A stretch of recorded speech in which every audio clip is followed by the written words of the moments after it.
Guys, West Ham fans are angry at Mohammed Kudus, and I'm here to tell you the reasons why. Also, a senior spokesperson from West Ham has clarified the situation and has also spoken about Mohammed Kudus. We are going to take a look at that.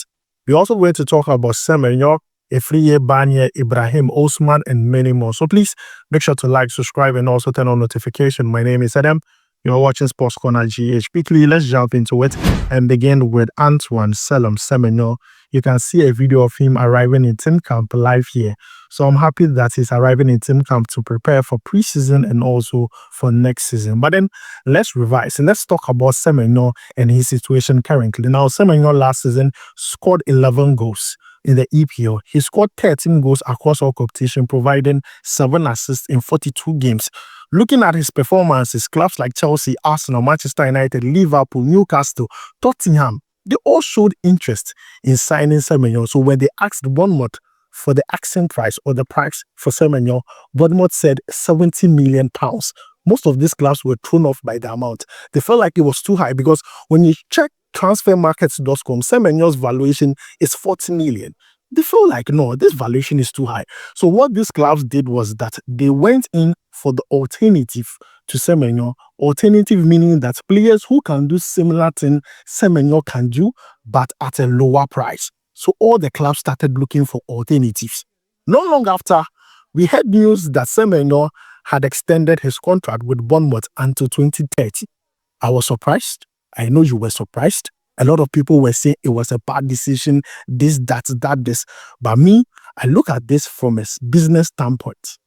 Listen to me when I say, see, if Semenyo can perform exactly the way he did last season in the upcoming season, then that £70 million is valid. Now, no club can go to Bournemouth and ask for a reduction. All they can do is negotiate. I'm telling you the honest truth. If you take a look at this from a business standpoint, then you know that what Semenyo did, he did it based on the future he's going to have. So we pray that he has an injury-free season. You understand? He should play very well, score more goals, provide more assists, and just show himself. As simple as that. Trust me, next season, there are teams that are going to come to Semenyo once again because he's a very, very good player. But then, guys, that is his situation. He has a contract with Bournemouth until 2030. He extended it himself. That was a decision he did himself with his family and with his agents. But then, guys, he's in camp preparing for preseason and also the upcoming season in the English Premier League. Now, let's move away from Antoine Semenyo and talk about Mohammed Kudus. Mohammed Kudus is also in camp, but then Mohammed Kudus was only involved in gym work and light jogging. He was not involved in the on-field training. And because fans were not able to see him in the videos and in the pictures when all the players were on the field, most of them started getting angry. They started responding on social media. Some were saying Mohammed Kudus was ungrateful. If he wants to leave, he should leave. But people did not even understand the reason why Mohammed Kudus decided to make that decision. He's in camp. He has reported.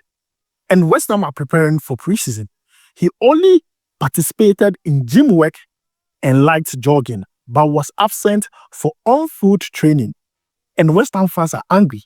Now, before I come to my honest opinion on this, let's hear from the senior spokesperson from West Ham explaining the situation. He says that, I think he does not want to train at the moment.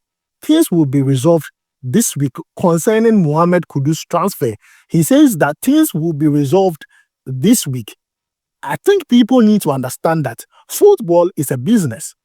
What if Mohammed Kudus goes on the field, starts training, and gets injured? Who will sign an injured player? Who will sign an injured player? Kudus is trying to make sure that he is not injured before he goes to his next club.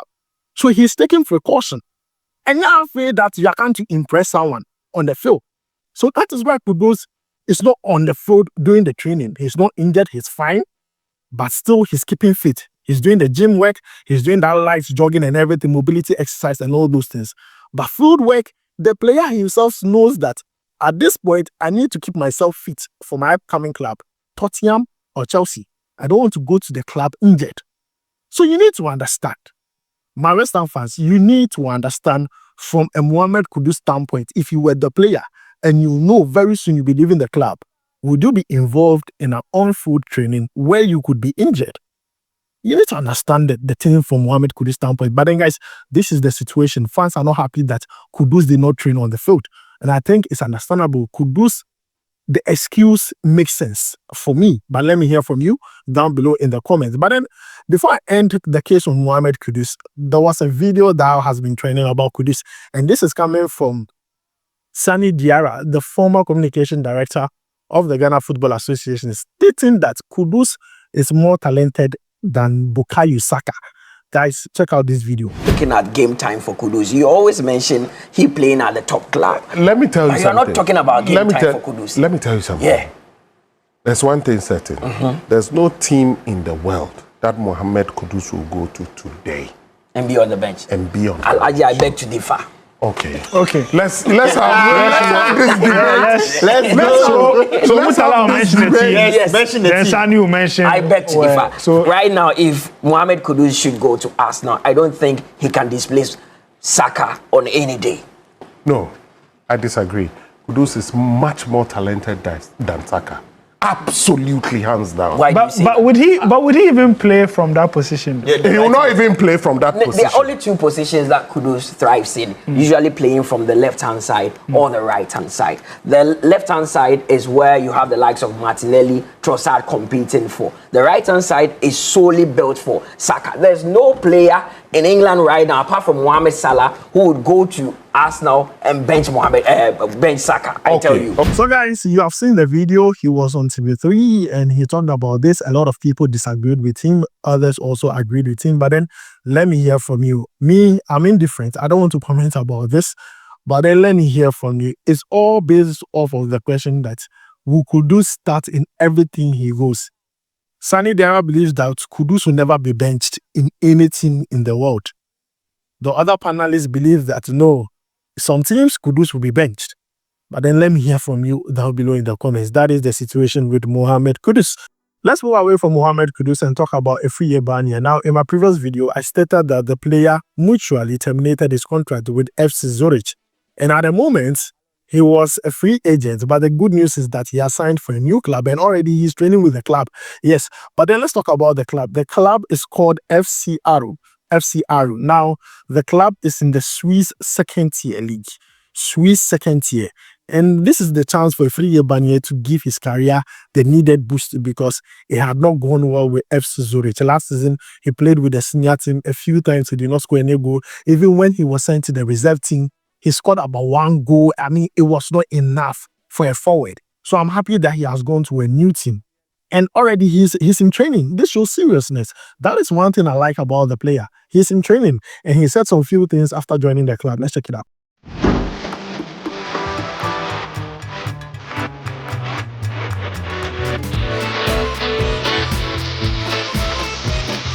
Hello, Libre fans of Aarau.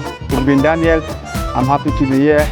First day, first training with the team, getting to know much about each other.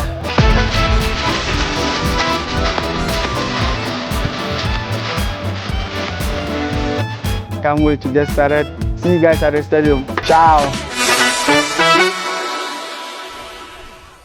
So guys, you have heard from Ephraim Yeboah. He signed a 2-year contract deal with the club with an option of an extra 1 year. So I'm happy with the player and his new club. We wish him nothing but the best.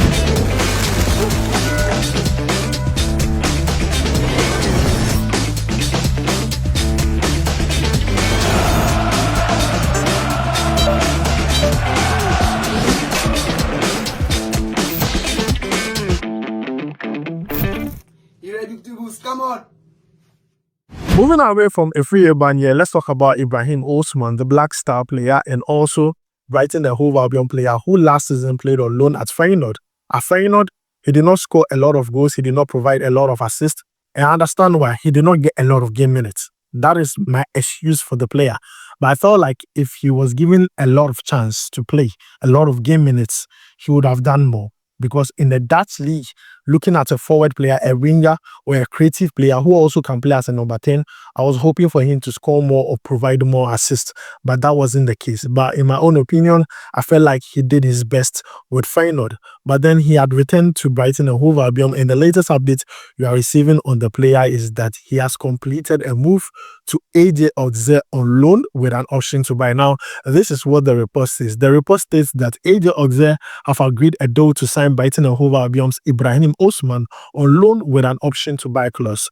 Now, the option to buy is worth £13.8 million. £13.8 million. And I'm happy for the player. It's all done. So next season, he's going to play alongside Gideon Mensah, Elisha Owusu. Those are two Ghanaian players who are currently with auxerre. So adaptation will not be a problem for Ibrahim Osman in the French League. And so I'm happy. French League is a league that would make you very strong. It's a league that can blow you up, especially if you perform very well in the league. But then I'm happy for Ibrahim Osman and the move. It's a done deal. He has completed the move. He's currently in France. Very soon you see him in a Jason, you see him training with the rest of the. It's a done deal. But then I'm happy for the player. He has signed for auxerre on loan with an option to buy, and the option to buy is worth £13.8 million. So guys, that is the update with Ibrahim Osman. Lastly, let's talk about Kofi Acheampong, who plays for Chelsea. The player is a very good player. Even Enzo Maresca says that the player is going nowhere. He's untouchable at Chelsea. But the player is worried because taking a look at other players within his age range and how they play for their club side, the player wants regular playing time. He's not getting that. Take a look at Chelsea. They have a lot of players. The player is not getting regular playing time. It's not like he's not playing. No. He plays some games for Chelsea, but he's not playing regularly. The player wants regular action. Now, what we are hearing is that Crystal Palace are exploring the idea of taking the player on loan from Chelsea. As to whether Chelsea is going to agree, as to whether Enzo Maresca is going to give a green light to this, is just a matter of time. But then Crystal Palace are interested in the player. He's a ball-playing centre-back. He's a very, very good player. I've seen him play a couple of times. So I'm like, this is the guy. This guy is so good. Only if the GFA can do their things well and convince this player, we would have a very good player on our hands. Because currently he's eligible to play for Ghana and also England. He's an English-born Ghanaian player, born in England to Ghanaian parents. So I'm just looking at this like the future is bright for Ghana, but also the same for England. But then Ghana is always an option. And also it's going to be a second option to these players because they didn't grow here. But then guys, the main thing about this player is that he's not getting regular playing time. And he feels like his age mates, players within his age range, are playing regularly. If you take a look at Lamine Yamal, they play. If you take a look at other young players, they are all playing within his age range. It feels like this is the time for him to also shine, to also play. So the player himself, he's open to the move. He's open to leaving on loan. But then guys, this is the latest updates concerning Kofi Acheampong. We are waiting to follow up on this and bring you more updates concerning the Chelsea player. But then guys, this is where I'm going to end it. Don't forget to like, subscribe, and also turn on notification. My name is Adam. Thanks for watching. I'll see you in the next one. Charlie, we go vibe.